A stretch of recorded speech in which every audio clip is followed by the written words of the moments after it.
Yes Bigg Boss 8 season ముగిసింది. Winner గా Kannada actor Nikhil Bigg Boss విజేతగా నిలిచాడు. మామూలు ఎంట్రీ, వైల్డ్ కార్డ్ ఎంట్రీ ఇలా అన్ని ఎంట్రీలతో కలిపి మొత్తం 22 మంది పార్టిసిపేట్ చేయగా ఫైనల్స్ కు వచ్చేసరికి గౌతమ్, నిఖిల్, ప్రేరణ, నబీల్, అవినాష్ టాప్ 5 లో ఉన్నారు. ఇక నిఖిల్ వర్సెస్ గౌతమ్ల మధ్య గెలుపు దోబూచులాడింది. కానీ నిఖిల్ ను విన్నర్ గా అనౌన్స్ చేశారు హోస్ట్ నాగార్జున.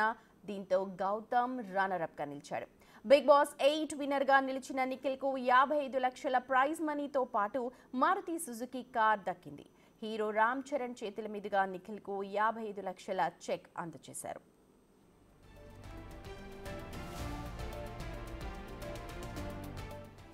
అయితే బిగ్ బాస్ షో ఫినాలేపై పోలీసులు స్పెషల్ ఫోకస్ పెట్టారు. లాస్ట్ సీజన్లో పల్లవి ప్రశాంత్ ఎపిసోడ్ను ప్రజలే కాదు పోలీసులు కూడా మర్చిపోలేదు.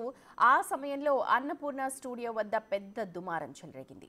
పల్లవి ప్రశాంత్ ర్యాలీగా వెళ్లాలనుకోవడం, ఆ సందర్భంలో కొందరు యువకులు రచ్చ చేయడం, పలు వాహనాలను ధ్వంసం చేయడం జరిగింది. దీంతో కప్పందుకున్న కాసేపటికే ప్రశాంత్ కూడా అరెస్ట్ అయ్యాడు. దీంతో ఈసారి అలాంటి రిస్క్లేమీ తీసుకోదలుచుకోలేదు పోలీసులు. దీంతో దాదాపు 300 మందిని రంగంలోకి దించారు. అన్నపూర్ణ స్టూడియోస్కు వెళ్లే రోడ్లను కూడా బ్యారికేడ్లతో మూసేశారు. ర్యాలీలు, ఊరేగింపులు కుదరవని తేల్చి చెప్పారు. దీంతో కప్పు వాళ్ళు ఇచ్చిన చెక్కుతో సైలెంట్గా ఇంటికి వెళ్లిపోయాడు నిఖిల్.